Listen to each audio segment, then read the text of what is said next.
Hi, welcome to Vulnerability Let's Talk. My name is Dr. Ayisha Zakia Jefferson, and today's topic is, why am I stumbling? Today's topic is understanding men and vulnerability. My name, again, is Dr. Ayisha Zakia Jefferson. I am a Black and Brown beauty activist. I am a professor, and I am also a spiritual life coach. And so today it's my first time having an all male panel, obviously, for the topic. So I'm really excited about it and a little nervous too, which is interesting because I feel like there's like a huge part of it where I'm not going to be able to, I'm going to have to do a lot more listening on this one because I definitely want to learn. But I have three amazing men who I highly respect that will be coming on and just sharing their personal views and perspectives. First person that I have on the flyer is Scott Bonds. Next, I have Afika Nxumalo. And last, I have Christopher Caldwell, who will be on here. And so, all beautiful entrepreneurs and also creatives, too, in their own right. I'll have them come on and introduce themselves in whatever fashion that they feel led to. So, I do see that Afika and Ricky and Cece are in here. And so you'll hear me calling some of them by their nicknames as well. Let me go in. Oh, okay. All of them have come in. So I'm coming in. I'm accepting. Oh, man. I have to re-invite you guys. I'm sorry. I don't know what's going on. So Cece, I just invited you. Scott, I just invited you. And Afika, I just invited you. Hey, Cece. Hey, Hey, Scott. Hello. Hey, Africa. How you how you doing? doing? I'm doing good. Can All y'all hear right, me so all I'm right? super excited about this discussion. I was just stating that I don't know how much input I'm going to be able to put in since I'm super interested in hearing your perspectives, but I'll try to interject where I can. But I do want you guys to start off by introducing yourself in any way that you want to introduce yourself, you know, who you are, where you're from, the businesses that you have, if you feel led to do so, but it's all up to you. So I'll start off with you, Scott, since you were the first person on the flyer. Hello, everyone. My name is Scott Bonds. I consider myself to be an inspirational conversationalist. I prefer that term over motivational speaker or conversationalist because I like to interact with people. I like to engage in conversation and hear what's on other people's minds and learn other people's perspectives.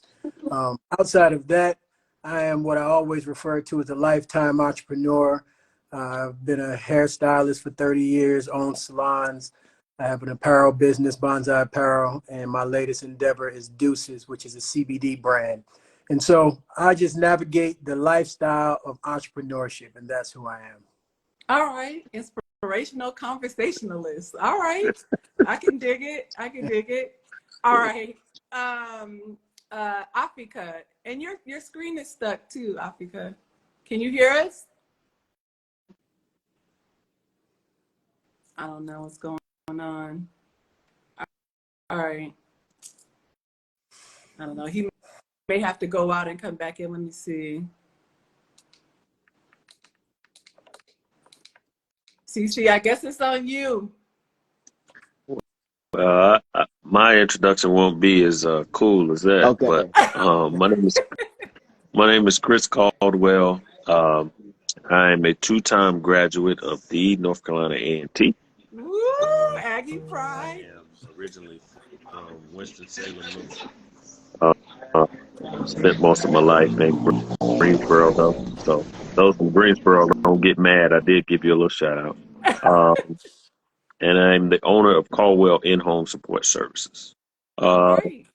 Believe it or not, I am an introvert. Mm, So this uh will be a little something. This will be a little different for me, yeah, which is interesting. So yeah. I appreciate you sharing that too, CC, because I'm an introvert, I'm and this whole this whole vulnerability let's talk thing has definitely been a full challenge for me to Yeah. put myself out there. And so when other introverts confess, it helps me a lot to free myself. So thank you for even sharing that. Good, good. Yeah. All right, Afika. Yeah, can you hear me all right? Do you Yeah, have volume? I can hear Okay. you. I've been bouncing back and forth between the Wi-Fi network here where I'm at and my mobile signal. I think I'll be better off my mobile signal. All right, so my name is Afika. I guess most recently the way to describe me is I am the owner of my brand that I just call Afika.life. My brand pillars are community, creativity, and curiosity. And the way I exercise those out in my life is I'm a writer, a published songwriter. I'm also an educator of songwriting at the collegiate level. And I'm also a brand writer and most recently a voice actor with an agency up in Washington, D.C. My most recent work has been composing and directing, and then eventually performing the voiceover for Google's global Juneteenth video event thing that they had.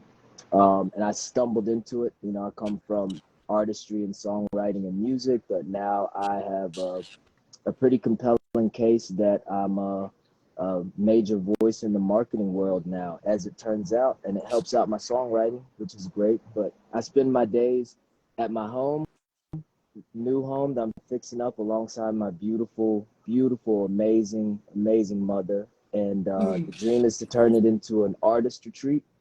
We're about, I'd say about 85% of the way there. But in the Okay. meantime, I'm just enjoying my country life. I moved from Brooklyn back down to North Carolina, and so I'm like switching up my lifestyle real heavy right now. And it's a big change, and I'm just figuring out how to lean into this version of life.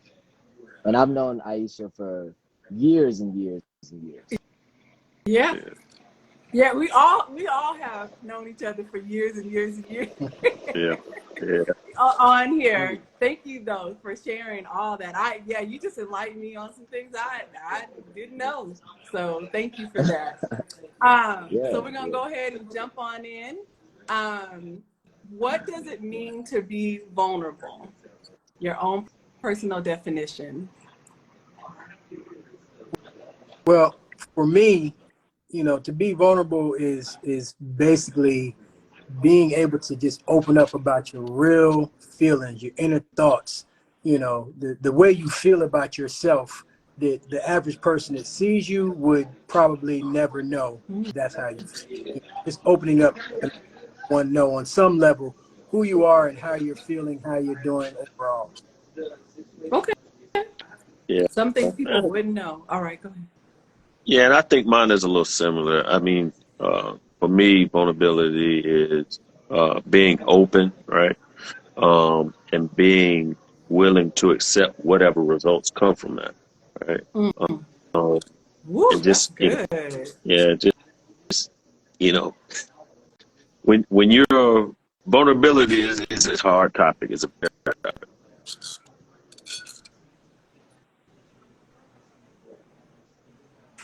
Hello? Oh, you're breaking up a little, CC. Did I break up? Hello? Yeah, we can hear you, but then it looks it's getting I better. look a little funny. Can you hear me now? Can you see me? Choppy. Yeah. You see me now? Better? We can, but it's a little choppy. Sound like that commercial. Can you hear me now? No, but you know, just being open and being willing to accept what. Oh man, it's totally breaking up, CC. Yeah. But you know what? That's what happened to me Anytime last that time. happens, that's always when I know it's getting good. Exactly. When I feel like those are like them times when it breaks up, I was like, that's when that divine stuff is coming in. It's about to get nitty gritty. Right. Yeah. Anytime stuff like that ever happens, I'm like, okay, this is Right. All right, TC, we'll come back to you, Afika. I feel Yeah. like I Okay. want to say Ricky. Are you okay with me saying Ricky? Yeah, you got Ricky privilege. That's how it Okay. works. It's like people who know me for a while, they get to call me Ricky. It's like the Okay. new introductions. Yeah, you got Ricky privilege. It's all good. Okay. Man, I would say I've been thinking about this a lot over the last year, and I think vulnerability for me has to do with the word boundaries. And boundaries is this buzzword that people love talking about these days. And I think for me, I usually see boundaries as like some white girl who's like, I need to put boundaries up between me and my work. And then it's an image of her laptop closing on social media. And that's the extent of it. But what I've come to learn about boundaries, what they really are is just thresholds of ownership that you have over everything that is you. And every time there's a threshold, there comes responsibility and authority. So it's like within my boundaries are my personal word, my choices, my decisions, my everything that I own. I have responsibility for it, and so I also have authority over it. And vulnerability is very similar to what Cece was saying, where it's basically allowing people into closer and closer thresholds into my personal boundary space. And it has to be sanctioned by me, right? Because it's within my boundaries. And it has to be sanctioned what leaves my boundaries as well. And vulnerability is the process of opening up those gates to let in some people to check out what's in your boundaries. Ooh. That's what I say. Yeah, that's good. Yeah, That's real pretty good. good. Yeah, that's pretty good. Mm-hmm. Did you want to expand? Hey, Ziddy, I see you. Did you want to say any more, Cece, since you got cut off with all your powerful No. statements? I think nailed it very well. Actually, put it very eloquently. I would say. Okay. Um, I just think it like you said, it's letting people into my space, um, and knowing that I'm now going to accept whatever result comes from that. Mm, Mm-hmm. So mm. That accepted results is the thing that gets me right there. yeah, it's tough. Woo! Yeah, It's tough. right there. It's tough. Mm. Yeah, that Yeah, it's part. tough. Yeah. Um, so growing up, were you shown vulnerability? Did you witness this in your household? Um, like, were you familiar with emotional fluency growing up? I was not. My mom, my mom. Anyone who knows me knows that my mom is like, she's like the rock, right? She doesn't let you into her circle. She doesn't, she didn't have many friends growing up. Always my mom. Um, and so I saw her be vulnerable with me, right? I mean, she allowed me to, because she was raising a son, um, get close to her, but she didn't allow anybody into her space. And so Mm. I, in turn, was that way growing up as well, and still in in some forms are I'm still that way. But no, I didn't see it growing up. Okay. All right. Yeah, your mom is pretty gangster. Yeah, I she's got a hard, gangster but mom too. So let me just say that I have my mom. She's a gangster as well. yeah, yeah. All right. The Scott, Ricky.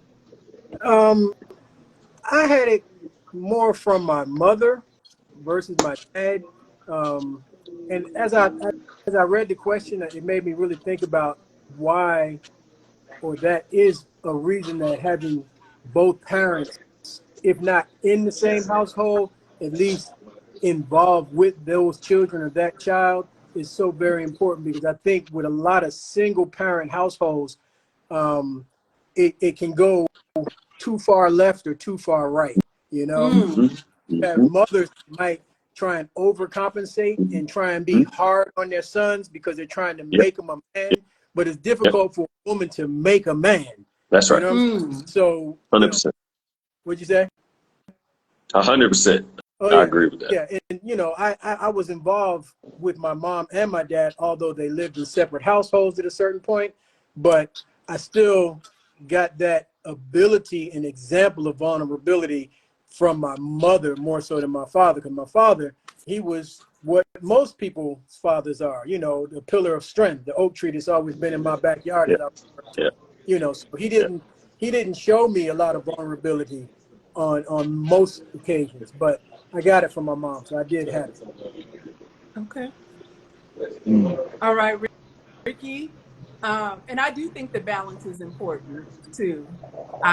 Yeah.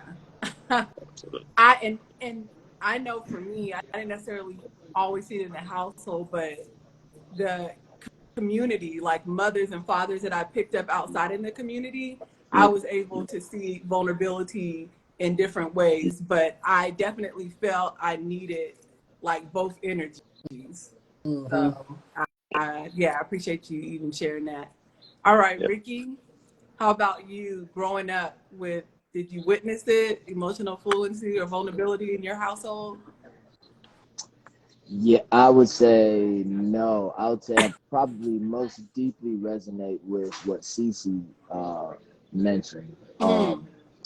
Yeah, there, it wasn't there, especially not from the parental space. And this isn't, you know, this is while having full grace for my caregivers, you know, full grace and understanding.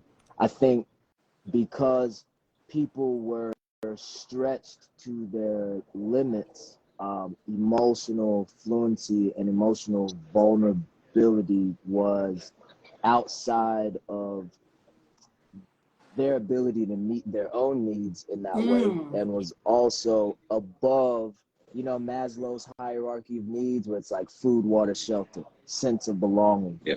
I forget what another one is, something. Then it's like self-actualization. I feel like vulnerability and emotional fluency is probably somewhere up here with self-actualization, and my Okay. caregivers were so concerned on the food, water, shelter front. Mm-hmm. So I have to have a lot of grace for them in that way. But I'm fortunate that the emotional fluency and vulnerability I did see was exemplified in the few men who I was able to grow up with. And not just men, strong men. That's an important point, because our culture these days has a higher likelihood in the public discourse to point men toward their emotionalism and to push you toward your emotions. And in my Mm-hmm. experience, you know, if you already grow up in an environment with three older sisters and a single mom, and you're already an artist where like emotional fluency is part of your passion, your purpose, and your profession, and on top of that you're a water sign, so you just feel Ah. stuff anyways. If I then take the advice to move further toward my emotionality while leapfrogging over the base part, like the strength part of men, I think I've found myself in a position where I've been misled by the public discourse to Ah. where emotional fluency is a good thing to point toward people as a balancing act, exactly like the other gentleman had mentioned. But as an adult, you know, that emotional vulnerability, I found myself more and more stunted by the lack of it in my own household, because what I deal with it, the way it shows up in my own life is exactly like these brothers said, like women trying to raise men, women feeling like they need to be hard on men to raise them into Mm. men. It does not work. It does not Right. work. And what you end up having is an inadequate masculine energy, and then Mm-hmm. ignoring. Mm-hmm. Oh, Yeah, we got, we can't hear you. and whatever we're missing. There you Now, go. Yeah. Yeah. now. There you Can go. y'all still hear me? Yeah. Yeah. Yeah. Okay, somebody called me on Instagram video during this live. I don't even know how that happens, but that's what happened just now. Okay.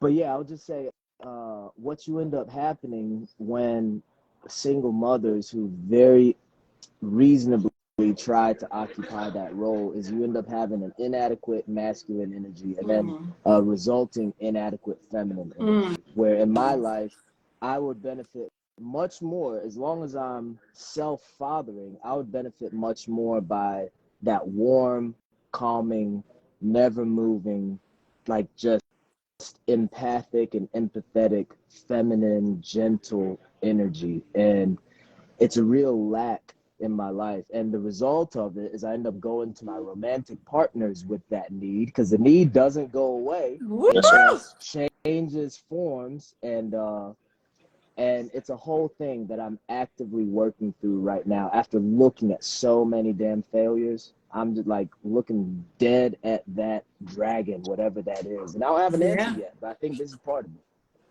it. That's good. Wow. No, that was That's super good. powerful. Yeah, that was good. Yeah, no, super powerful. And let me tell you something. Something I was thinking about, even though we're talking about men and vulnerability.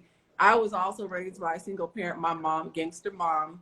My mom, I just like you just said, I felt like she was constantly in survival mode, and me being the oldest child, I almost felt like I was my mom's mate sometimes. So whatever emotions she was going through, I had to deal with those emotions being the oldest child. And so I found that I would often try to appease her emotions to balance out the household. And I know that's not anything she did on purpose, because I really feel like my mom did the very best that she could with the tools that she had. Right. But oftentimes I seen my mom, like they used to often say, men cry in the dark. My mom was the one who cried in the dark. She didn't, sometimes it wasn't like outright emotional, but I would catch her crying, or hurt, but it wasn't anything that it wasn't like openly displayed. It was something like she couldn't take it anymore. Then it would come out, and I found myself like comforting her in those moments. Now she gets older, she's way more open, vulnerably. I feel like that's my baby now. But and the same with my father's. It seems like the older he gets, the more vulnerable he gets, with me. But yeah, I'm speaking on mom. This is about men, so let me make sure I go ahead and keep it tailored to that conversation. But it did just make me think about that. So as you've matured, and we've kind of already gotten into this a little bit, Ricky, you kind of touched on it. What have you learned as you've matured about vulnerability as a man? For me, I've realized that vulnerability actually doesn't have to mean it's a weakness, right? You know, let people in that who love you, and knowing that they are going to guard your heart, your emotions, your feelings with care. It's okay. It doesn't mean you're a weak man. It doesn't mean that you're soft. Because I think for the black male, and I can only speak for, in my opinion, the black male is, we were coming up, we were taught if you show, especially other alpha males, right? If you show any form of vulnerability around other alpha males, they'll use that as weakness. They view that as a weakness, right? And so it took me having my first daughter to actually kind of let my shoulders drop a little bit, right? And my wife, she came and I've known her since the 7th grade, and she'll tell you I've always kind of been guarded, right? It wasn't until we got married and we had our first daughter, I was just like, okay, I don't have to be on edge all the time, right? And then too, having a daughter, you have to have that empathy that Ricky talked about. You have to be kind of not always. I've learned that talking to them aggressively, like I would a son, doesn't always work for them, right? And so I also have to be vulnerable to them and allow them to see me in a different light. And what I've noticed is that that crying that Ricky talked about, right? I do that more often. Mm. Things make me emotional the older I get, and I'm just like, wait, what? No, that ain't no. What is this? But I'm realizing the older I get, it's okay. It's all right. Mm-hmm. That's who I am. That's the true me. Yeah. Doesn't make me soft. It doesn't make me any less of a man. It just allows me to show the sensitive side to my girls, my wife, Mm-hmm. and still be the alpha male or the head of the household or whatever you want to say. Mm. Yeah, no, I appreciate the fact that you allow yourself to show that because it's teaching them a Yeah, whole lot about balanced manhood. So absolutely. yeah, thank you for that. Yeah, that's good. Mm. You guys want to add on, For Ricky me, or just, Scott? discernment is everything. Choosing that right person, that right place and space to be vulnerable means a lot. Because if you don't have discernment, it could go terribly wrong. Hmm. That's what Mm. I've Yeah. for years. Hmm. Yeah. Absolutely. Absolutely. Yeah. It's not a vulnerability isn't like a catch-all term like when in doubt be Woo! vulnerable. No, It's not. and no, I no. think some people it again I can't overemphasize how deep. Left out again. Every time you say something good, Dan, He get another call. Yeah, Oh no, wait, can y'all hear me? we hear you. yeah, Yeah. yeah. We did that. Yeah, I was just gonna say I can't overstate how important that education on boundaries has been because vulnerability and generosity are kind of the same sort of thing. It's basically a self-sacrificial thing with the intent that it improves a relationship, it improves somebody else. But both of those things, I've watched people, I can think of people off the top of my head who with their generosity, they want to produce a desired outcome or show how much they care with like letting down their boundaries and saying that that's their example of what love is. And that's not always what love or care or concern always is. Mm. And over the year, as a kid, that I don't know if it's a result of growing up with all older sisters, or if it was just the men who did choose to like pour into my life. But that phase of like dudes don't cry ever, Mm. I never had that as a phase. I've always like looked up to deeply, deeply to men who are able to be strong, but also let down that wall and catch a glimpse of men's hearts. Cause like, Mm. I don't know who else's job it is to show what our hearts look like. Like we're little boys, we grow up with in the same environment as little girls, and then those little girls become women who are kind of culturally pointed toward listening to their heart and all that. But the heart of little boys doesn't change. It evolves into the heart of men, and we have almost no conversations about what the hearts of men look like and the things that we're Mm-hmm. called to do with our responsibility and our roles: deep protection, deep love of people, deep provision and presiding over things. Those things can't be done well without a heart that's full of some love and is full of feeling something. And there's a Mm. disjoint for me when we're expected to be these stoic, emotionless nothing, while also expected to dig up the internal resource to do these impossible tasks by taking on responsibility for a bunch of other people. And so I really value when I get to see strong men be vulnerable, and I always have. And I think we need it, especially black men, especially black men. Yeah. I will say this too. One of the reasons why I decided to have this discussion, I've been reading this book that talks about men and vulnerability a lot and how gender roles are imbalanced when it comes to vulnerability, but one of the people that came to mind for me, because his book is based in the 1930s and the 40s, was my grandfather.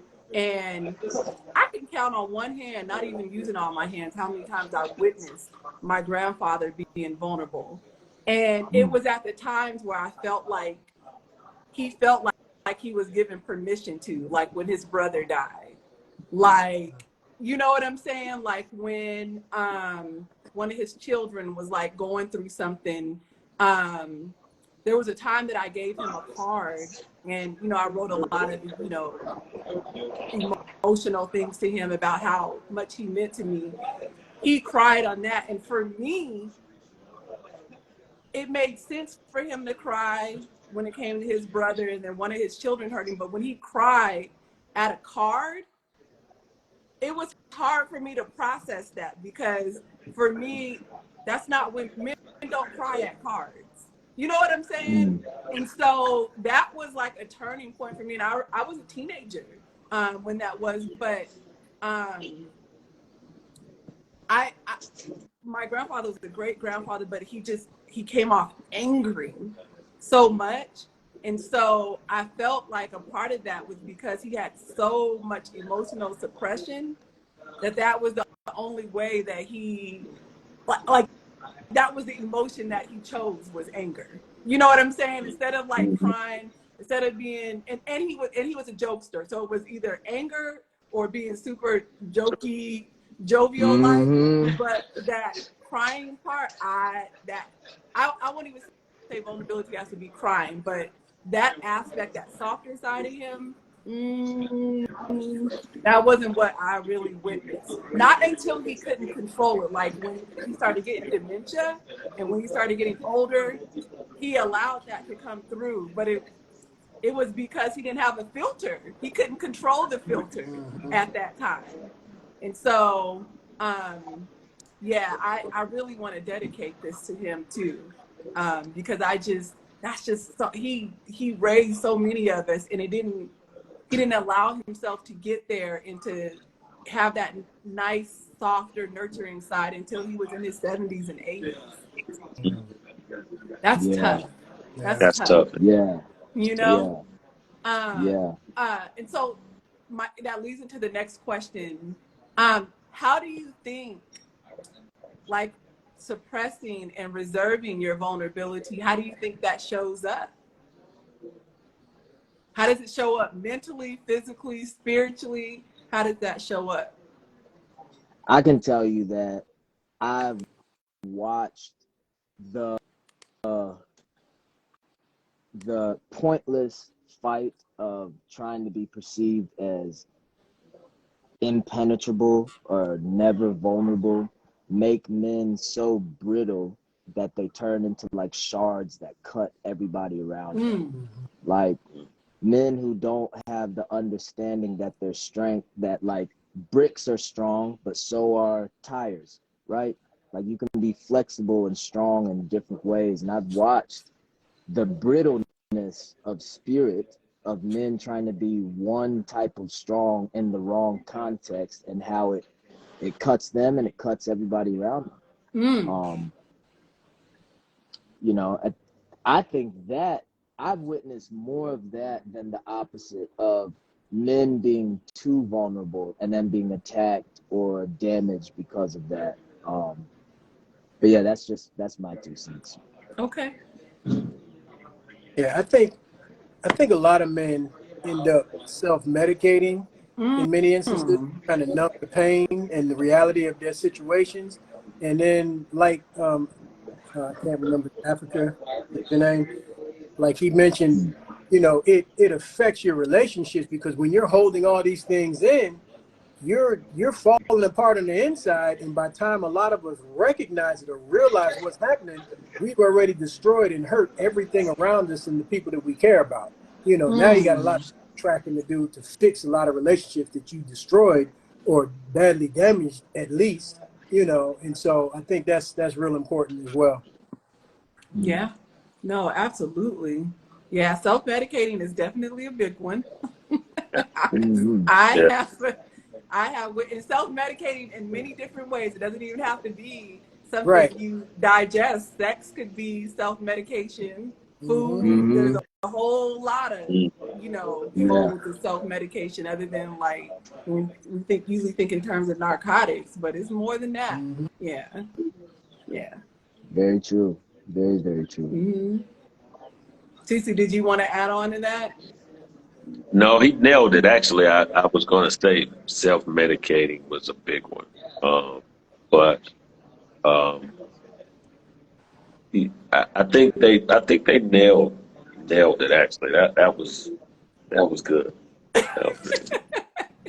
I And mean, the other thing that I was thinking I about found too. myself listening and trying to digest instead of trying to come up with an answer. I'm like, oh man, that's good. I know. That's what I'm doing. No, I do the same thing every week. I'm picking up and learning. Like I said, this is also my process in healing Yeah, too, is listening to everybody speak, yeah, and that's good. unpacking my own thoughts as well. But the other thing that I thought of too was health concern, like physical health Mm, concerns mhm. that come up from suppression. Because often we hear about prostate cancer at Yep, this time, or things going on with the lymphatic system, headaches, migraines, migraines. hip problems, just disjointed hips, all these different things. And if you look at like emotional charts and physical ailments, you can find an emotion that it's attached to That's in to some type it. of way. And I think sometimes we overlook that. But, once you start unveiling something, those things will go away. Weight gain, weight loss, all of that Mhm. could be a part Yep. of suppression. So, yeah, I just Yeah. wanted to add that in too. So when you're going through and you feel like you need to be vulnerable, you need to unveil, what is two things? What are the tools that you use, and then do you have a safe space to turn to, and do Mm. you use that safe space? So Mm. what are the tools? You don't have to do all parts of it, but yeah, what are the tools you use when you do feel like you need to be vulnerable? Because it doesn't always have to be talking to somebody. So what are the tools? Do you feel like you have a safe space? And if you do you actually use it? Mm. I would say, as a songwriter, that's my go-to space for vulnerability. Like whenever there's a bunch just going on, trying to figure out like a thesis statement of what I'm feeling or whatever, and then trying to turn it into something that's just true and sounds good. That's been a huge resource for me, with just looking inside myself and understanding myself, being able to hear myself back. The other, like a little less than, no, actually about a month ago, I had a show that was all about the last year that I've had, which has been a really, really tough year. And Ayisha, you and I have talked about it a little bit here and there, but I, in the show, got deeply vulnerable up on stage. And it was a way for me to create that safe space where it's like, I gotta come clean about some stuff. I gotta keep it real. I've got to like break down or connect with people again. And maybe if I do this in a way that other people will embrace it and try to do it, so that I get to experience it from other people, because I know how much I would get out of it watching somebody be deeply vulnerable. And so I did. And it was, man, I don't have words to tell you how freeing it was at the end of it. I'm fortunate that I also have good friends to have conversations with, but I don't have as much of those safe spaces that I wish I had. And I think I'm working on creating more of those, or just finding more of those. Yeah. Mm-hmm. I, I think for me, I have what I would call a safe space. Um, I use, I would say, people kind of equate to a space for me to an extent. And so I have a few of those people / places, but I'm still cautious in which place or person I choose for the moment that I'm dealing with. You know what I'm saying? Because I don't, sometimes I feel like I don't want to be a burden to anyone always talking about my stuff. And unless they're a Okay. paid professional, Cool. like Thank you. a therapist or counselor, you know, that's not what they're getting paid for. So I don't want to wear out welcome, so to say. You know, so I have some spaces, but I definitely pick and choose who to use appropriately. Yeah. Yeah. And I would say for me, one uh, one of my tools, I also have individual that I call, and I can pretty much tell him anything. We've been friends for close to 35 years, right? And he can sense my mood based on how I start the conversation, whether he needs to listen, right? Whether he needs to, when I say something, stop me and say, okay, look, give me a different perspective. Or if he just needs to give me, certain advice, because I'm thinking of some things wrong. And another tool I use is working out. Because what I found is that, you know, I can have that emotional suppression, right? And I go work out. It helps me clear my mind, think clearly, make better decisions. Say, okay, um, maybe that individual is not trying to do X, Y, Z. Right? Let me listen to it in a different light. Because I'm just like you, man. I'm guarded. Sometimes I could be very guarded, right? I don't trust people a lot, and it's part of that upbringing that I was telling you about, right? And so when I allow you in my space, and I can uh, consider you a friend. I also, in some aspects, not all, I agree with you. Consider you a safe space. Um, but I also, and I also, like, I talk to Steph about anything. She'll talk my ear off for hours. She'll love if I sit there and talk to her, talk to her about anything. And so sometimes she has helped me to be more diplomatic. I will say that. Uh, Okay. And because so, oh, I'm yeah. sorry. No, go ahead. Well, no, what you said made me think of some things because you mentioned a guy that you talk to that you Yeah, feel safe with talking to, yeah. and then you mentioned a female.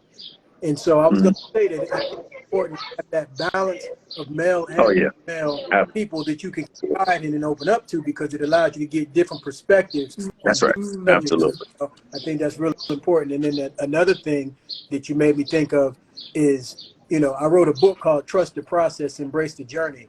And that book Mm, came about because when I started writing this book, my purpose for writing it was because I was angry about a lot of things and a lot of people and a lot of things that they did to me.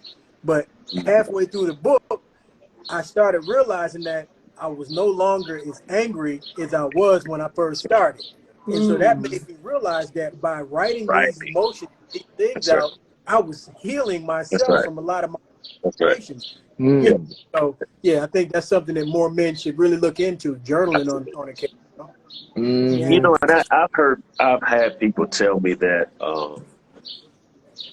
you need to write it down. You need to write it down. I'm just like, what? And I'm in my younger, I'm like, write it down. I'm telling you why I need to write it down. And the older I get, I keep hearing that. I keep hearing it. So maybe I need to try it. See Yeah. how it works out. Well, Yeah. I think along those lines, and I don't want to get off subject, but writing things down in general are so much more powerful than we realize / remember. Because once Hmm. upon a time, we used to write everything down. That's And right. now that That's right. we're at this age, everybody's always texting and stuff. Yeah. And I don't personally think that the same power is in sending a text or writing an email versus picking Right. up a pen and physically writing things out. So I think that's like a lost art that we have to maintain in our Yeah. society in general. Yeah. Mm-hmm. Yeah. And There's I'll definitely power say, in the pen. Go ahead. I'm sorry. 100%. No, it's okay. I was just gonna say, as a writer, I'll agree with you, Scott. This like writing with the pen, it's a completely different process from typing stuff. And for me, I think the reason that writing stuff down works so well with just being vulnerable with yourself is that like you've got billions of thoughts going in all different directions all the time, and we're not even aware of how many of them we have at any given time. Like even while I'm talking right now, I've probably got 5 to 10 other thoughts going while I'm formulating these Yeah. sentences. And the process of putting a pen to paper, it forces you to condense the most important parts of it into something that you can look back on and make true and like agree with, instead of like just reaching out into the dark for these millions of thoughts we got going on. So yeah, Cece, I highly encourage you to try journaling if you've never tried it before. Even if it feels weird, it's a real good process. Cool.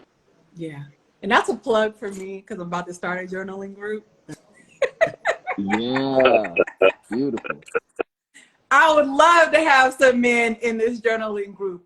It'll be in the next few weeks. So, yes, men, these amazing men have already said that they see it as a potential powerful tool, or it is a powerful tool. So, come on in. Um, so I'm gonna kind of skip around. There's a question that I want to ask, but I'm like, oh, am in trouble? Can I ask It's not you on the something, script. Ayisha? It's not on the script. Can I ask you The question. something? Okay, so it doesn't have to be current. CC, you have mentioned being able to turn to Steph. How do you guys feel about being vulnerable in your relationships?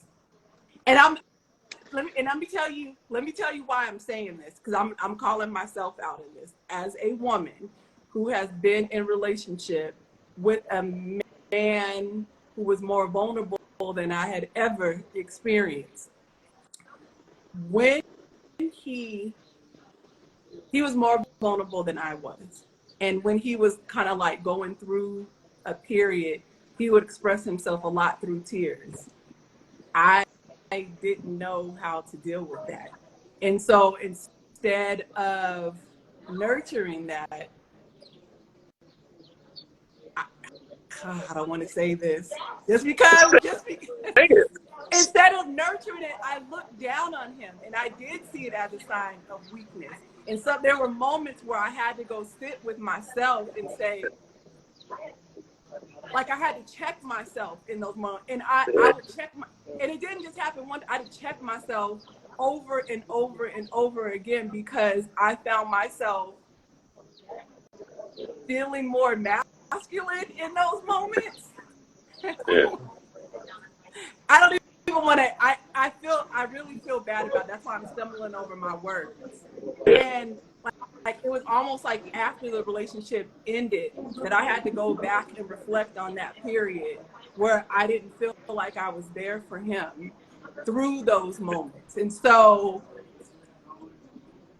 I don't know. I don't even know how I want to ask it. Like, how do you guys deal with your emotions in relationship? Like, do you guys feel that?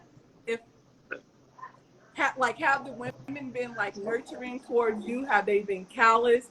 Do you, when you have tried to unveil, can you see like a shift in them? I don't know. I don't know how. I just want to know what your experience has been like, because I literally have had to learn, and I have felt really bad about that. But I didn't witness it. My dad does show a sense of vulnerability, but I was with my dad like over summers. You know what I'm saying? Yeah. And the person Yeah. I was most around was my grandfather. And like I said before, my grandfather did not cry. Not Right. at least not in front of us. He didn't say, Right. "I'm hurt. What is it that you guys?" He didn't express himself that way. So it was hard. Like I think I can deal with it now, but it took a minute for me to be able to handle that. I could cry, but I didn't want to witness my man cry. Right. That was a sad truth for me. Can I counter your question with a question? Okay. So keeping it a full buck, just 100% honest and real. And I think I agree with the other two gentlemen that we're not going to judge you, not one bit. Can you keep it a full buck and tell me how you and most women feel about men's tears? This would be very educational because we get Ooh, mixed signals Did you I'm say not speaking for women. about I'm men's not tears? speaking for women. men's about tears, men's yeah. tears. Yeah, I'm not. just keep it a full I buck. know. I'm not speaking for women. I'm speaking for Ayisha. You're Right. speaking for you and Stephanie. No, I can't even say it. I don't care because I think Stephanie has a different sense of compassion than I do. I really do. Okay. For lack of better terms, old Ayisha saw it as like you acting like a little bitch. old Ayisha. Okay. Now Was when that I like tell 30 you that, days ago, Isha? Or say that You again. I said 30 mean, what when, ago? is that like 30 days ago, Isha? You said the old No, Isha? What? no. It's not even 30 days. I'm gonna say the last few years. Okay, all right. Yeah, I'm gonna say the last few years because I went through. Well, first of all, I went through my own therapy. So let me just Right. say that life coach, therapy, me just sitting with myself, and I was very intentional about calling myself out on stuff. I didn't want to point fingers, and so any part of me that I felt like it's you that that was one of the things that came up for me was that I wasn't compassionate enough, I wasn't nurturing enough, I wasn't sensitive enough, and that I had expectations not of men, my man. Now I could be compassionate to other men, but my man could not be sensitive. And I know even that is wrong. So if one of my homeboys came to me, I could say all the right things to him, but my man could not be that. So I had men coming to me, my friends say, gosh, can you talk to my person? Or maybe I need to be in a relationship with you. No. You didn't want to be in a relationship with me either. Because I was probably very much like that. You know what I'm saying? But it took me some time. I did have to check myself. So yeah, I did see it as, I can't think of any other word, but you acting like a little bitch. But I didn't. I had to. Yeah, I had to go through my own. And even in those times, I think I would appear to be compassionate, but in my mind, I was like, are you fucking kidding me right now? You know what I'm saying? That's what I would be feeling. But I would play it off like I was in the moment because I felt like that's what I was supposed to do. But I'm sure that person could, because I'm a feeler. So I'm sure I'm sure that person could feel that it wasn't genuine. You I'm know? sure. Yeah, Yeah. I'm sure. Yeah. I'm sure that. I think I've been in relationships where, and I think, and I don't speak for all men, but I will say this. I think most men aren't vulnerable because they're afraid that vulnerability is going to be thrown in their face. Right? As soon as she gets mad, it's going to be thrown in your face. You're a little bitch, and and all this different things. And so we tend to. I know me. I'll go in a shell, right? I will say I'm not gonna fuss with you. I'm just gonna go in a shell, right? And then when I calm down, then we can come out and we can talk again. But I think so. I've been on both sides. Like my marriage now, it took me a while when me and Steph and I got back together for me to open up to that because I wasn't that, right. I wasn't used to. I wasn't used to someone being that, that okay with me just being who I was. And so it was. It was. different, and it took me a while to I wanted to make sure that, okay, is this genuine, right? Or is she just, is this the first few weeks, you back together, everything is hunky dory, I missed you, and so it took a while, and even now, she doesn't think so. She probably would say I'm not as vulnerable as she would like me to be. But I'm very vulnerable to her with her. But I know that if my feelings are hurt, it's nothing that she means maliciously. And I think with vulnerability for men, there's got to be a trust, Yes. right? And if I trust you with this, and you hurt me, I know it's nothing that you meant to do maliciously. It's just in the heat of a moment. I say this, I say that, and then when I come back, I apologize. I'm sorry for that. All right, cool. We're back to square one. That's just my take. But I think women will throw that. They will throw it back in your face in a heartbeat. Well, Okay. So let me take. So I'm just gonna bounce off of that real quick. I don't feel like I will throw it. This is speaking for Ayisha. I won't throw it back in the face, but I will. put it on you. I will table it. I will table it, and I will hold it in my mind. I think I have enough intelligence in that area not to throw it back. And maybe that's because I learned from another period.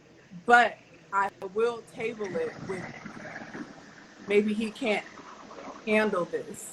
Maybe this is not something that I should bring up. Maybe, I don't know, but it's something that I would. I'm in a different space now, but it definitely took some time for me to get it. It took a couple of years. First of all, it took me some time to acknowledge it, that's what I was doing. Then it took me some time to actually process those emotions on how I felt like I was judging in those moments. So I appreciate you guys' honesty. But not all of us throw it back at you. I won't throw it, but I'll remember it. Well, Yeah. okay. Can I say something on this matter? Sure. I'm sorry. Go ahead. So, when you first asked you the question, I was listening and I was thinking exactly what you said. Stop acting like a little bitch or whatever, because I feel like that's a lot of women's thought process when their man is vulnerable to the point of tears.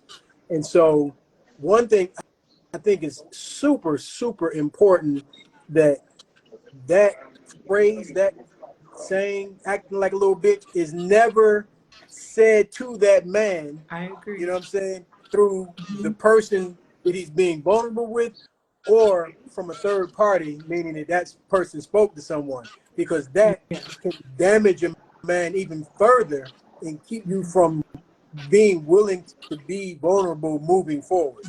For me personally, being vulnerable with my mate, because I'm not necessarily talking about my present wife, but in past relationships, I have chosen to be vulnerable, thinking that my tears would show some level of sincerity in what I'm feeling and saying, only to find out that I was being viewed, as you said, you're gonna cry like a little bitch. Yeah. And so because I'm a very emotional person, I try hard not to get to the point of tearing up and everything, but I'm not successful with it usually, because when I'm speaking about something, I'm very passionate, I'm very sincere, I have strong conviction with my feelings and thoughts. And so I don't feel good in most instances crying to my spouse, because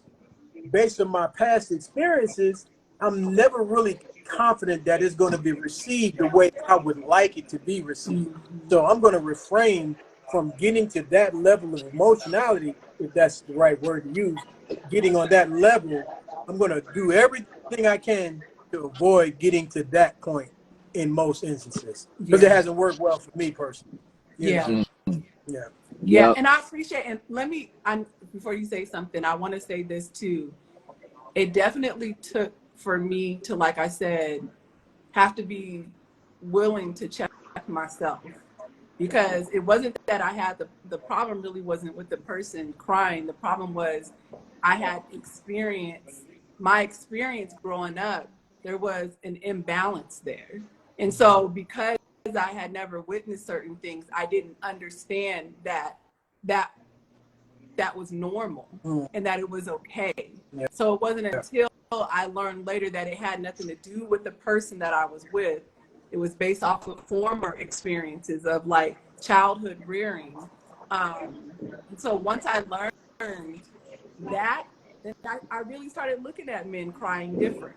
But it Mm-hmm. did take me checking myself first. Mm-hmm. And me checking myself first wasn't, I didn't want to go and learn why men cry. I learned a lot about things that I was lacking in my rearing, and it gave me more of an understanding about why I moved and thought the way that I did. And part of that was, gosh, that's not really a bad thing. That really had nothing to do with him. That was, Mm-hmm. you didn't know any better. You didn't learn this. So I think a lot of us, if I am speaking for women, there was a lot that we just didn't witness. There was an absence of a lot of stuff. Yeah. And so that's why we don't, we lack understanding, lack of understanding in our household, but also in society, because it's not something that we even see outside of our homes. I've never seen my dad cry. Yeah. I mean, he passed years ago, but as I'm listening to the conversation, I never ever saw my father cry. Not ever. Not Wow. even not even an allergy tear. You know what I'm saying? Wow. Yeah. Yeah, that makes me hurt for men, though, which is why I wanted to have this talk. So, Ricky, did you want to add on? Yeah, I was just gonna say that in my newfound kind of perspective and experience on just that crying vulnerability in relationship. This, as a general principle about the world that I'm slowly figuring out, is that truth is a house, and men speak in floors, walls, and schematics and Mm. ceilings, and women speak in chandeliers and wall colors and paintings. It's like men speak in the truths that make the future more buildable and predictable, and women speak in the truths that make truth more beautiful and more palatable. And so women will say things, in my experience, women will say things like, it's okay to cry. And that's, although true, and as a beautiful truth, it leapfrogs over the base level standards, walls, nuts, and bolts of the truth that they are expecting and requiring you to be that emotional and steady stronghold. You're basically replacement daddy.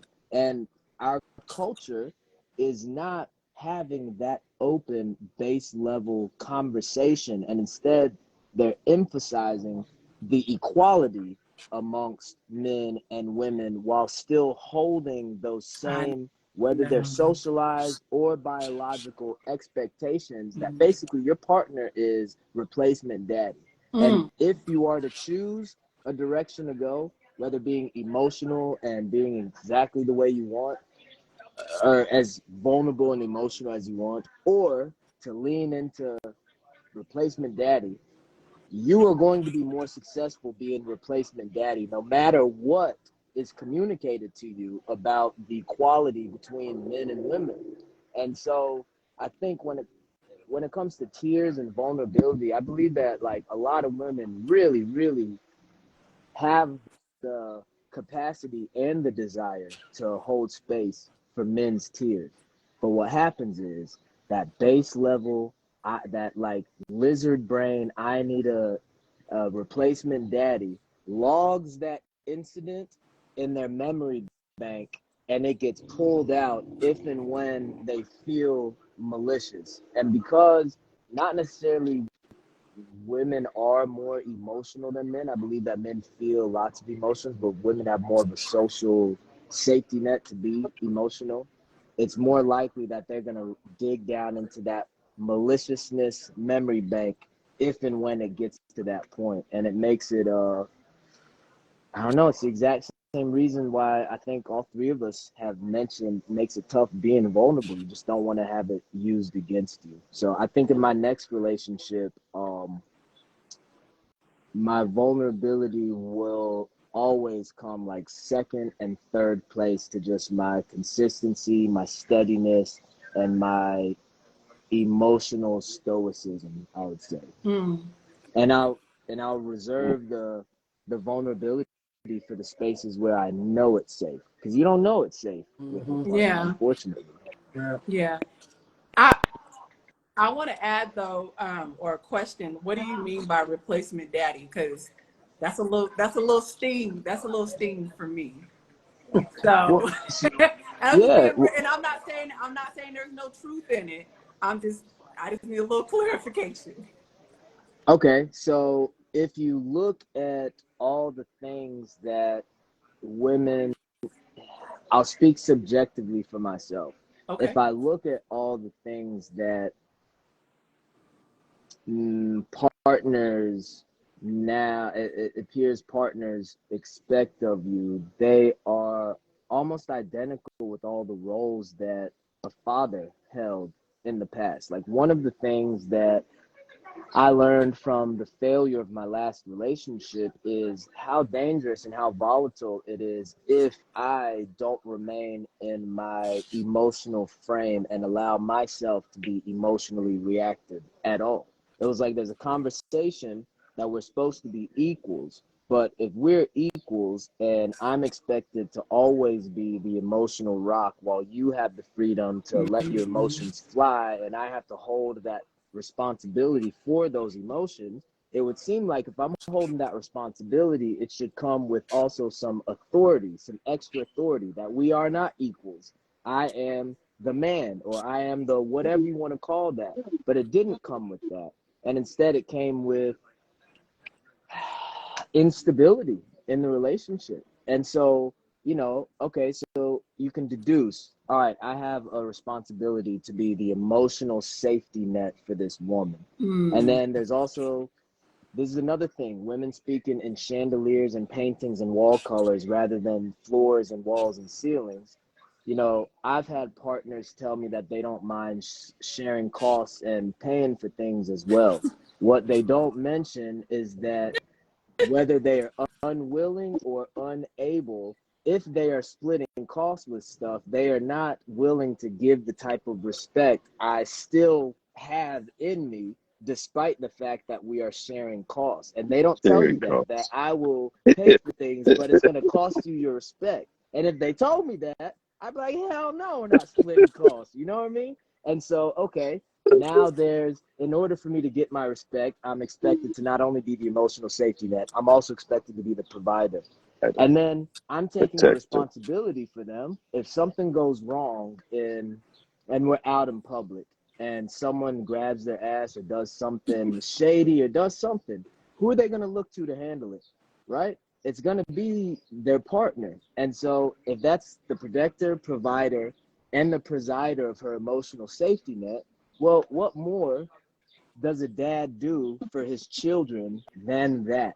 Therefore, the role of a man, the most predictable way to be successful in a relationship is to be replacement daddy. I don't see a different way. I don't. And if you look at even the traditions and rituals that we have about marriage, what happens? The father walks his daughter down the aisle and he hands her off to a new dude. Like, people for thousands of years have exemplified that exchange in ritual across cultures. Yeah. That part right there. That part, that last part he put in there, that brought everything together and settled all the women down. That right there, spot on right there, man. Come on. And Ayisha, No, when you said that it stings, does it sting because help me understand what stings about that assertion. well, first of all, you just humbled me by your description, It ended. because I was honestly ready to retaliate against something that you said, but no, perfectly phrased. I guess the reason why it stings with me, because the first thing I'm thinking is I only got one daddy. You know, this is the way that I want to come off to you. And I'll be I'm gonna be really real with you. There are times where I have dated men and men have said, like, desired me to call them daddy, or in certain instances, you know, in certain sessions wanted me. Oh, And I'm whoever does that, praise God, you do that. I had a really, really hard time giving anybody that role except for my father. And so when they would say that, I was thinking, you haven't done half the stuff my dad did, so I can't give you that title. However, with you positioning your example the way that you did, that makes absolute perfect sense to me. And I do feel, yeah, I've had to call myself out even in those situations, because there have been times where, so emotional rock makes perfect sense. I never even thought about it in that perspective, but that is very true. And when there have been times where the role has had to be switched, I didn't like the way that it felt, because I didn't feel like I had a safe space. So I'm admitting, yeah, I am admitting, yeah. I didn't feel like I had a safe space to be able to unveil. And I used that time as not just a moment, but that the way it's always going to be. You understand what I'm saying? And that's not fair, because it is not always like that. We're supposed to be there for one another. There have been times where there has been an agreement to go Dutch, where I have pretended to be okay with that. Right. I will Right. say that there have been Right. times where I have pretended to be okay with that, but you are exactly right. The respect level was not there. Now, if I don't know, so let me just say this: if we are if I'm dating, and this is even sad too. If we're dating, it was almost like there was an expectation that you provide and you pay for everything throughout the dating. But if we are married and we are sharing financial responsibility, then I felt like I was a little bit more flexible in that area, because we're working towards something. You know, Right. there's a level of trust. I don't know why that is, but I did feel that way. But in the dating phase, you expect me to pay. I have to offer, and this is sad to say, I felt better offering it as a gift in moments. Like, you expected to pay, then I'm like, oh no, I haven't. Right. But it had to be a Right. surprise. It couldn't have been like an Right. agreement ahead of time. Right. It had to be a surprise and something I'm gifting you with in the moment. But that couldn't Right. have been some like agreement that we just do. No, Right. no. Uh, Right.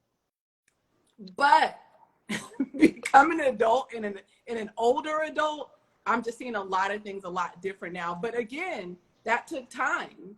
You couldn't have told me that in my 20s. This probably couldn't have been a conversation in my 20s, early 30s, no. But now that I'm in my 40s, I see things completely different. But that is in my 40s, with therapy, with a healthy sister circle, not a, this sister circle. I had to have a Right. healthy sister circle who would Right. check me, Yeah, for my actions. yeah. And then me being willing to change my thinking. So, but that was over some years that occurred. And this conversation would have been a little bit different. So yeah, no, thank you for the explanation.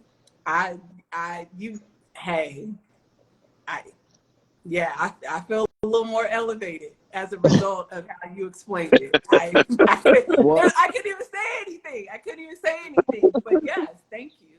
Thank you for that. well, I appreciate the Oh, transparency, just because my bad, Scott. no, Go go ahead. ahead. Go ahead. No, I was just gonna say, Aisha, I appreciate the transparency of, for lack of a better word, just admitting or confessing that. I think a lot.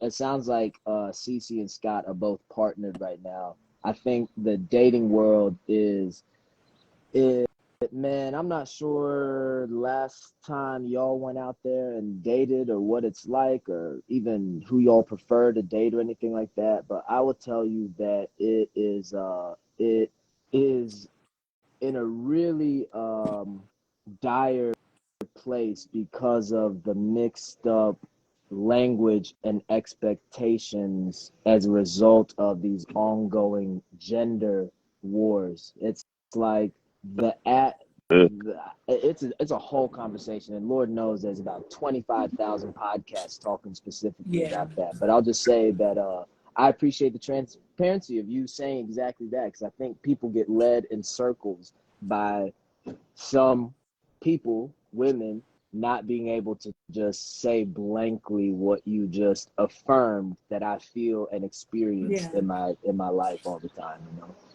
And let me just add this too, and I shouldn't say it like this. I had to hit my level of rock bottom to understand.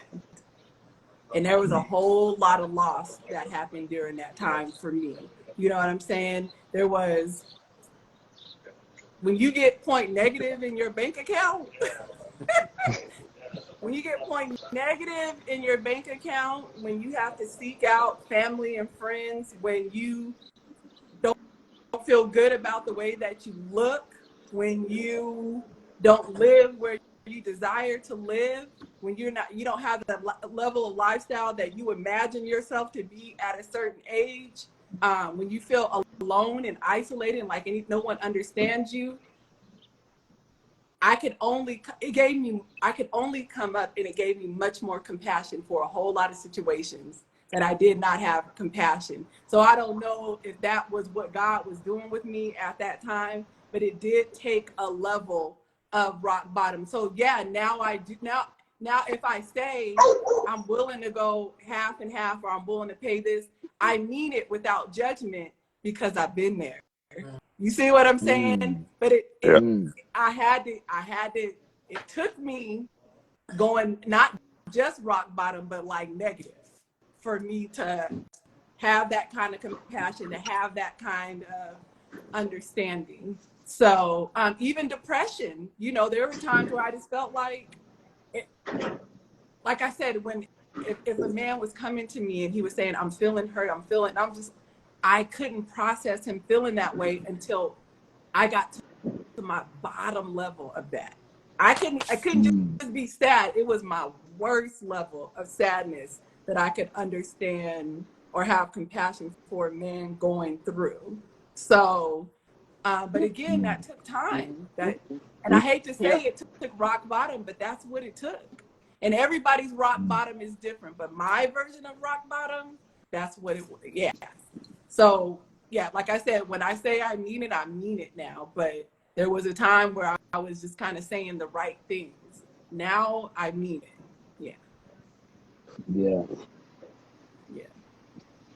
Yeah, I think a lot of women let that simple truth about their expectations from the men who they partner with, they let their personal politics get in the way of those simple truths, because it's a discordant reality if you are politically saying you're independent, deserve to be paid as much, are totally as competent. All those are your political beliefs, but then your socio-cultural, emotional needs and beliefs are such that you depend on this man who you are partnered with. And those things are in contradiction, and the discrepancy between those yet to be reconciled differences causes a whole lot of mess in the dating world. A whole lot of mess. Yeah. No. Agreed. There's expectations that are placed on us too, but it's definitely not the same. It's not the same, and I will never say it's the same, because it's not. Yeah. So, And I wouldn't, so I'm not characterizing this as a woman's problem either. I'm Yeah. just speaking simply on this little topic right here. Yeah. Yeah. No, this is good. so Africa, let me ask you this. Do you think that you can have a successful relationship with a woman without some level of vulnerability? No, no, sir. I don't think so. There would have to absolutely be some level of vulnerability to, just to even be able to have a safe space for her heart. Yeah. I think maybe, I'm not sure if that question came from what I mentioned earlier about how I'm going to approach my next relationship and the replacement daddy and emotional rock and all that stuff. But when I say that I'm going to treat vulnerability differently, I think that's more in the least paranoid, just most responsible way possible, being selective about, Gotcha. not just what I choose to share, but when I choose to share. And I got you. I got yeah, you. I got you. Yeah. I appreciate the question though. Yeah. Next question. I'm just skipping down. Do you think vulnerability is treated different amongst race and culture for men? Absolutely. Absolutely. Absolutely. I think we kind of hinted on that earlier when for black men, when you're around your boys, right? Those you call your associates, you might go to play basketball with, you might hang out here and there, but that's not your guy. You would call and, say, hey, my wife's at the airport, man. I'm out of town. Can you go pick her up, right? Um, you can't be vulnerable when you show that level of vulnerability to some men. It's seen as a weakness. Um, and they are sad to say they are us, um, black men. We will use that against each other, right? Um, there'll be a whole text conversation about you and how soft you are, and that's sad to say, but that's the truth. That's how we are. We've been conditioned that way, right? I think Africa spoke on it earlier about not being able to show emotion when it wasn't cool for us to cry. We're not supposed to cry, right?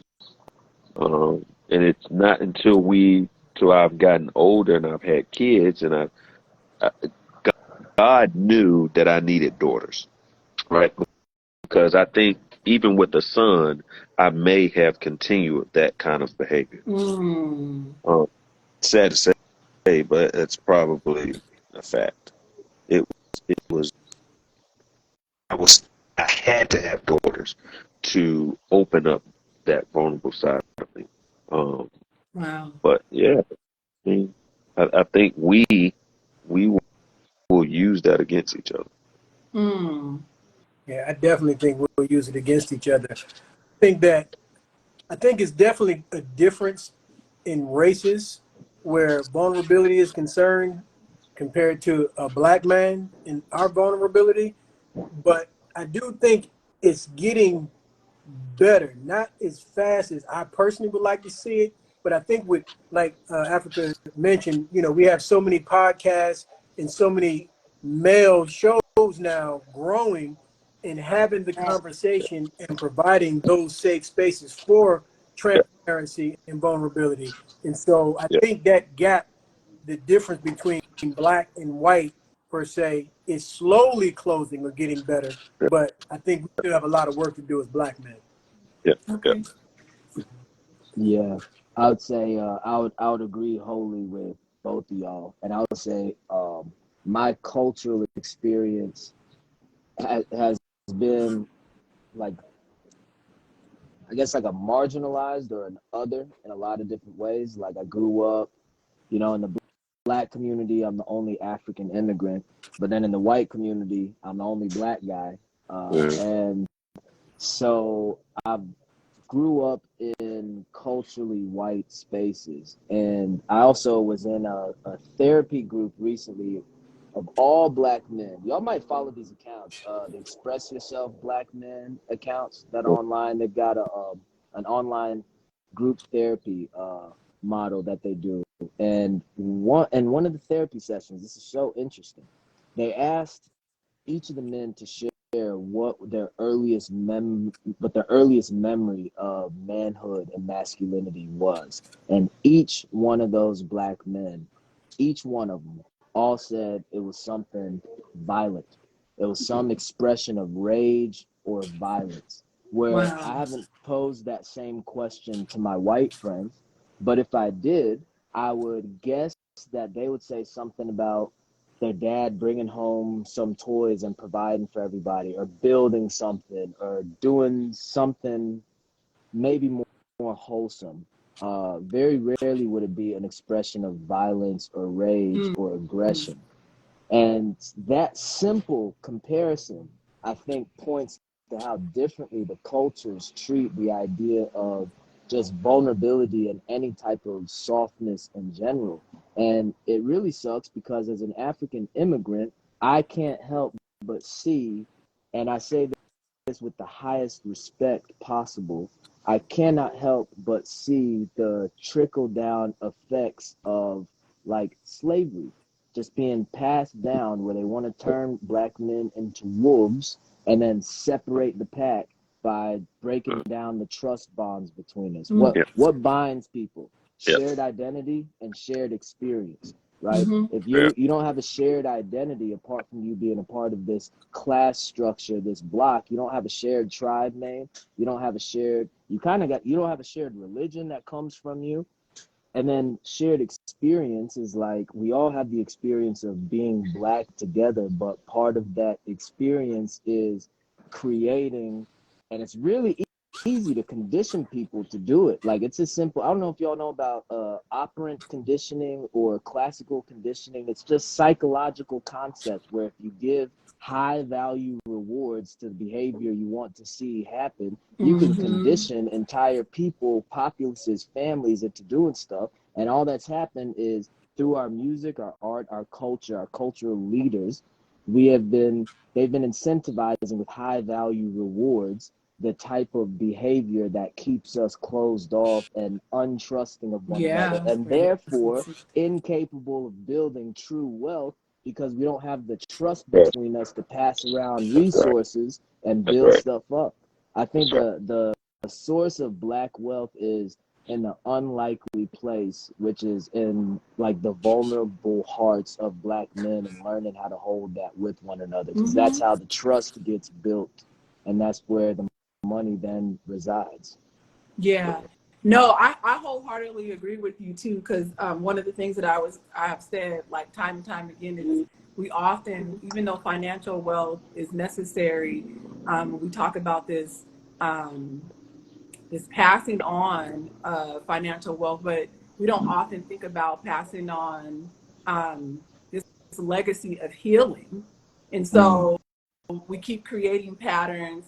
I know I use this word epigenetics and historical generational trauma and cellular memory often, but this is the reason why I have these conversations, is because we keep passing on the same type of thinking, and we don't think about DNA in that sense, but cellular memory is real, trauma is real, mm, healing is real. And I think we keep using these, or we think of it often now as buzzwords, but if we really take it serious, we really can make serious changes by conversations like this and being Yeah. very intentional about it. So yeah, that is a legacy that I want to leave behind, is one of healing. mm, um, well, not just healing, but healed. mm. Yeah. Not healing. I don't want this to be something that has to be ongoing for like the next 1,000 years, if the world is still in place as it is now. But yeah, I want to leave on the legacy of healed, because Mm, I don't believe that it has to be this ongoing thing for generation after generation. Um, so yeah, thank you for that. Thank you for that. mm, Um, and the other thing that I wanted to add on too, I was watching this other podcast where I feel like Black men have to be reminded of the levels of things that you guys constantly have to navigate, such as microaggressions, such as labels, such as people fearing you, such as fearing one another. Ricky, you've also brought up lack of trust. We have high suspension rates, employment rates, not being paid the same amount, not being taken seriously, the way we view ourselves, the way that others view us. Like, I'm putting that apart because I feel like I'm a part of the family in that sense. But yeah, I was looking at this podcast and he was saying, you know, sometimes it's not necessarily depression, it's just emotional exhaustion. And this man was talking about how this emotional exhaustion, he kept labeling depression, but he said the emotional exhaustion had him laying in his bed immobile for 6 months. And he was labeled as lazy. And he was like, I know myself. I know I'm not lazy. But then he said that when he finally did seek out and got some help, that somebody gifted him with letting him know, no, you're just emotionally exhausted by all the layers, everything you have to deal with in the world on an everyday basis. And it's not even like those situations are isolated for y'all. Y'all are not navigating those things at the same time. You know what I'm saying? In addition to also being a mate and being a father and being an uncle, because I had an uncle and there were certain things that I expected from him too, you know, where I felt like there were holes. I expected him to fill in the daddy role in some instances too. So yeah, that was very enlightening for me. And so he was giving suggestions on how not just our families need to have these conversations, but lawmakers need to have these conversations, that corporations need to have these conversations, that politicians need to have these conversations about the way that the Black man is viewed, because some people are not aware, you know. I think it's crazy, all the things that you just mentioned. It's crazy that so many Black women are totally clueless about the things that Black men deal with on a day-to-day basis, completely oblivious, and have such a lack of understanding as to why we are the way we are, you know. And because they don't have that understanding, it can make relationships extremely difficult, difficult. But I think that's a stage for a different show. Yeah. Yeah. All right. Last question. What kind of support do you think that you need that you don't often feel like you get? And I'm not saying this is not from Mate, just in general, for men and Black men as a whole when it comes to vulnerability. What is it that you need that you don't get? Don't get or don't get often. I'll tell you that I have a deep craving for just that warm, that divine feminine that truly cares about me. I'm so captivated by women and the feminine in general. Oh, nice. Did y'all hear that? No. This lady, I said, I'm so captivated by women and the feminine. This lady walked by right behind the phone and was like, oh, nice.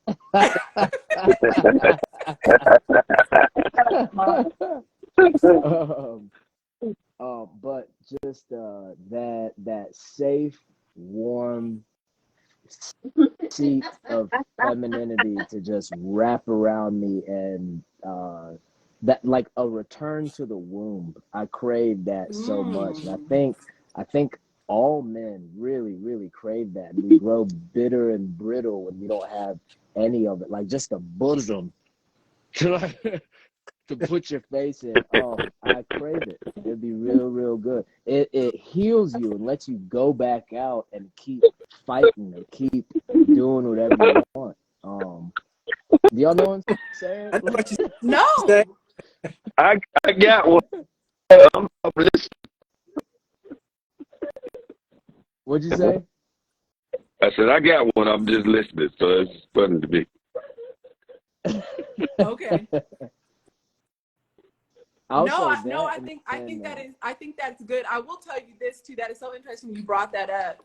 I do think women crave it, maybe not in the same way, but I do. My uncle passed away. I brought him up before, and there was a time that he had there was such extreme sadness, and one of the things that he mentioned, like we had like a come together family calibration session for him. And one of the things that he said that he craved during that time was love, and specifically nurturing from his mom. And Mm. my grandmother is very much alive. And Mm. she would cook, she would check on him. If she cooked a larger dinner, she would invite him over for a plate, but he wanted to be held by his mom. Like he wanted to know he could just lay his shoulder on her. Out of all the things and all the experiences that he's had, his wife had passed away. But that was one of the things that he said when that was a moment where he was allowed to be vulnerable. And he said he wanted his mom. He said, I just need my mom to hold me. I just need to feel like her heart is with me. And I was like, gosh, out of all the things that he could have said, I thought he was going to say, I need y'all to do this. I need help with this. I need you to help come clean the house. I need you. No, he asked for his mom. Nurturing and love specifically. There was nothing tangible that he wanted more than that. And from his children too. He did ask it from his children. So yeah, even that moment was a defining moment for me.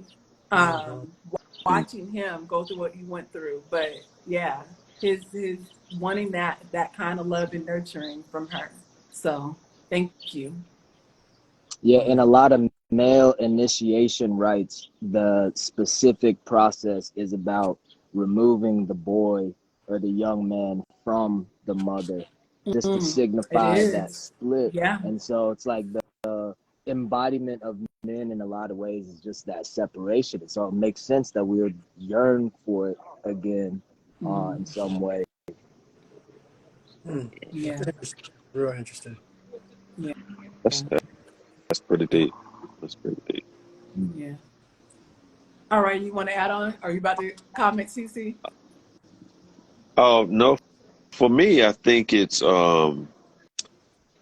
just having that safe space to be heard, right?